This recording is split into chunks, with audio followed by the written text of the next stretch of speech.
Verbe 27. Ne te vante pas de ce que tu feras demain, car tu ne sais pas ce qu'un jour peut t'apporter. Que ta bouche ne chante pas tes louanges, laisse aux autres le soin de le faire. Oui, que ce ne soit pas toi, mais quelqu'un d'autre qui fasse ton éloge. La pierre est lourde et le sable pesant, mais l'irritation causée par l'insensé est plus lourde que ces deux ensemble. Cruelle est la colère et impétueuse la fureur, mais qui tiendra devant la jalousie? Mieux vaut un reproche énoncé franchement qu'un amour qui cache ce qu'il pense. Un ami qui vous blesse vous prouve par là sa fidélité, mais un ennemi multiplie les embrassades. Qui est rassasié dédaigne le miel, mais pour l'affamé, même ce qui est amer paraît doux. L'homme qui erre loin de son pays est comme un oiseau errant loin de son nid. L'huile odorante et les parfums mettent le cœur en joie, et le conseil donné du fond du cœur rend douce l'amitié. Ne délaisse pas ton ami, ni l'ami de ton père, et quand le malheur t'atteint, ne t'adresse pas à ta parenté. Un voisin près de toi vaut mieux qu'un parent qui se trouve loin. Acquiers la sagesse, mon fils, et mon cœur se réjouira. Je pourrai répondre à ceux qui me critiquent. L'homme avisé voit venir le malheur et se met à l'abri. L'homme sans expérience poursuit son chemin et en subira les conséquences. Si quelqu'un s'est porté garant des dettes d'autrui, prends-lui son vêtement.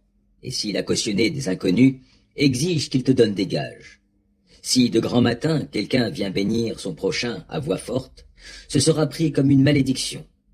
Une femme querelleuse est pareille à une gouttière percée qui ne cesse de couler un jour de pluie. Arrêter ses récriminations? Autant vouloir arrêter le vent ou retenir de l'huile dans sa main.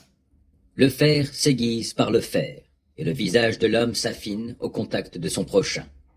Qui soigne son figuier jouira de ses fruits, et qui prend soin de son maître sera honoré. Regardez dans l'eau, vous verrez votre propre visage s'y réfléchir. Sondez le cœur d'un homme, vous verrez s'y réfléchir votre propre cœur. Le séjour des morts et l'abîme sont insatiables, de même, les yeux de l'homme ne sont jamais rassasiés. Le creuset épure l'argent, et le four l'or, mais on juge l'homme d'après sa réputation.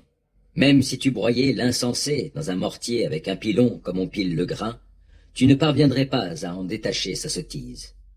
Tâche de bien connaître l'état de chacune de tes brebis, sois attentif à tes troupeaux, car la richesse n'est pas éternelle, et une couronne ne subsiste pas à toujours.